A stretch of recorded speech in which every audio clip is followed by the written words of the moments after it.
June 4 కోసం అందరూ wait చేస్తున్నాము. 1000 కళ్ళతో ఎప్పుడెప్పుడు వస్తుందా? ఎప్పుడెప్పుడు వైఎస్ఆర్‌సీపీ గెలుపు అనేది వైఎస్ఆర్‌సీపీ గ్యారంటీ, కానీ ఎన్ని సీట్లు గెలుస్తుంది? ఎవరు గెలుస్తున్నారు? అనేది చాలా ఎంతో ఉత్కంఠంగా అందరూ చాలామంది ఎదురు చూస్తున్నామనే విషయం తెలిసిందే. దీనికి ఇప్పుడు జూన్ 4న రాష్ట్ర వ్యాప్తంగా కౌంటింగ్ కేంద్రాల వద్ద 144 సెక్షన్ అమలుకు ఈసీ ఆదేశాలు జారీ చేసింది. దేశంలో సార్వత్రిక ఎన్నికలు ముగింపు దశకు చేరడంతో వచ్చే నెల 4వ తారీఖున జరుగుతున్న ఓట్ల లెక్కింపు కార్యక్రమాన్ని విజయవంతంగా నిర్వహించేందుకు ఈసీ ఏర్పాట్లు చేసింది. ఆల్రెడీ ఎన్నో బలగాలు కూడా మన ఏపీకి వచ్చేసాయి. కేంద్ర బలగాలు కూడా దగ్గర 26 సంస్థలకు సంబంధించిన కేంద్ర బలగాలు కూడా ఏపీలో దిగాయి. ప్రతి డిస్టిక్లోనూ, ప్రతి కౌంటింగ్ సెంటర్ వద్ద కూడా, ప్రతి డిస్టిక్లో కూడా ఎన్నో బలగాల్ని ఆల్రెడీ డీజీపీ పంపించేశారు. కౌంటింగ్ ఏర్పాట్లను న్యూఢిల్లీ నిర్వచన్ సదన్ నుండి వీడియో కాన్ఫరెన్స్ ద్వారా chief election commissioner Rajiv Kumar పర్యవేక్షించారు. ఎన్నికల సంఘం మార్గదర్శకాలను పాటిస్తూ ఖచ్చితమైన ఫలితాలను వేగంగా ప్రకటించేలా చర్యలు చేపట్టాలని అధికారులకు chief election commissioner Rajiv Kumar సూచించారు. జూన్ 4వ తారీఖున జరగనున్న ఓట్ల లెక్కింపు కార్యక్రమాన్ని విజయవంతంగా నిర్వహించేందుకు అవసరమైన ముందస్తు ఏర్పాట్లు పటిష్టంగా చేసుకోవాలని ప్రధాన ఎన్నికల కమిషనర్ రాజీవ్ కుమార్ ఆదేశించారు. ఎన్నికల ఫలితాల ప్రకటన విషయంలో ఏమాత్రం జాప్యం చేయవద్దని కూడా సూచించారు.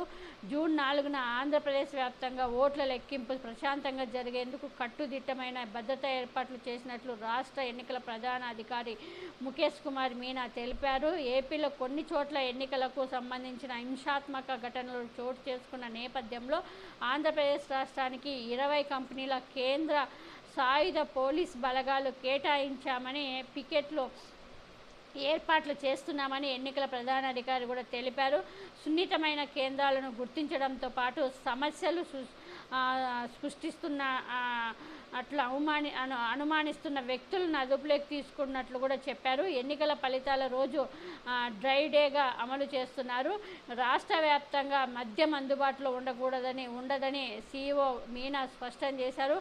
ఓట్ల లెక్కింపు రోజు ఈవీఎంలను భద్రపరిచిన స్ట్రాంగ్ రూమ్ల వద్ద క్రౌడ్ మేనేజ్మెంట్ విషయంలో అప్రమత్తంగా ఉండాలని, నిర్ణీత పాస్ లేకుండా ఎవరిని అనుమతించవద్దని సూచించారు. కౌంటింగ్ కేంద్రాలలో నిరంతరాయంగా విద్యుత్ సరఫరా ఉండేలా ముందస్తు జాగ్రత్తలు తీసుకోవాలన్నారు. పవర్ బ్యాకప్, ఫైర్ సేఫ్టీ పరికరాలను సిద్ధంగా ఉంచుకోవాలని, అత్యవసర ఆరోగ్య సేవలు అందించేందుకు అంబులెన్సులు కూడా సిద్ధంగా ఉంచుకోవాలన్నారు.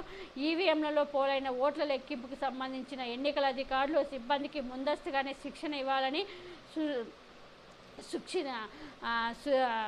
సుశిక్షితులైన ఎన్నికల సిబ్బందితో పాటు కంప్యూటర్లు, ప్రింటర్లు, స్కానరు వంటి ఐటీ పరికరాలను ముందస్తుగా ఓట్ల లెక్కింపు కేంద్రాల వద్ద సిద్ధంగా ఉంచుకోవాలన్నారు. కౌంటింగ్ రోజు లెక్కించే ఈవీఎంలను ఎడాపెడా పడేయకుండా ఒక క్రమ పద్ధతిలో తీసుకురావడం, ఓట్ల లెక్కింపు తదుపరి లెక్కింపు పూర్తి అయినట్టుగా ఆయా ఈవీఎంలపై మార్కు చేసి వెంటనే వాటిని సీల్ చేసి ఒక క్రమ పద్ధతిలో సురక్షితంగా భద్రపరచాలని కూడా సూచించారు. అనవసరంగా ఈవీఎంలను అటు ఇటు తరలించొద్దని, electronic transfer postal ballot management system ETPBMS చక్కగా నిర్వహించాలని, వాటి లెక్కింపుకు సంబంధించి ప్రత్యేకంగా టేబుళ్లను, స్కానర్లను ఏర్పాటు చేసుకోవాలన్నారు. ఎన్నికల ఫలితాలను ప్రకటించే విషయంలో ఏమాత్రం ఆలస్యం చేయవద్దని, డిస్ప్లే బోర్డుల ద్వారా ఎప్పటికప్పుడు ఖచ్చితమైన ఎన్నికల ఫలితాలను ప్రకటించాలని సూచించారు. స్ట్రాంగ్ రూమ్ల వద్ద భద్రత కట్టుదిట్టం చేయాలని కూడా ఆదేశించారు. స్ట్రాంగ్ రూమ్ల భద్రతకు 3 టైర్ భద్రతను ఏర్పాటు చేసినట్లు సీఈఓ తెలిపారు. ఈవీఎంలు ఉంచిన స్ట్రాంగ్ రూమ్ వద్ద సీసీ కెమెరాలను అమర్చామని, అభ్యర్థులు వారి తరపున ప్రతినిధులు కానీ ఎప్పటికప్పుడు పరిశీలించుకునేందుకు డెక్ మెన్ హాల్లో కంట్రోల్ రూమ్ కూడా ఏర్పాటు చేసినట్లు తెలిపారు. అభ్యర్థులు లేదా వారి తరపున ప్రతినిధులు కానీ రోజు 2 సార్లు స్ట్రాంగ్ రూమ్లను ఫిజికల్గా పరిశీలించుకునేందుకు కూడా అవకాశం కల్పించినట్లు తెలిపారు. పోలింగ్ తర్వాత అక్కడక్కడ జరిగిన సంఘటనలు దృష్టిలో పెట్టుకొని కట్టుదిట్టమైన భద్రతా ఏర్పాట్లు చేపట్టడం జరుగుతుందన్నారు.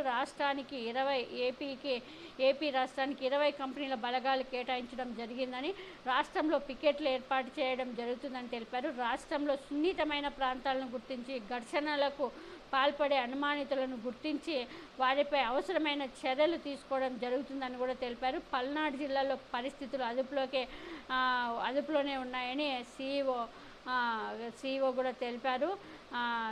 ఇది అన్ని కట్టుదిట్టమైన ఏర్పాట్లు ఉన్నాయి. జూన్ 4న రాష్ట్ర వ్యాప్తంగా కౌంటింగ్ కేంద్రాల వద్ద 144 సెక్షన్ అమలు చేస్తున్నామంటూ కూడా ఈసీ ఆదేశించింది. కాబట్టి దీన్ని మీరు 144 సెక్షన్ని దృష్టిలో పెట్టుకొని మీరు ప్రవర్తించండి, లేకపోతే కఠినమైన చర్యలు తీసుకుంటాము. కాబట్టి ఎవరు కూడా గుంపుగా ఉండడానికి వీల్లేదు. ప్రతి చోట 144 సెక్షన్ అమల్లో ఉంది. కాబట్టి మీరు దీన్ని మాకు సహకరించండి ప్రతి ఒక్కరూ అంటూ కూడా ఈసీ కోరింది.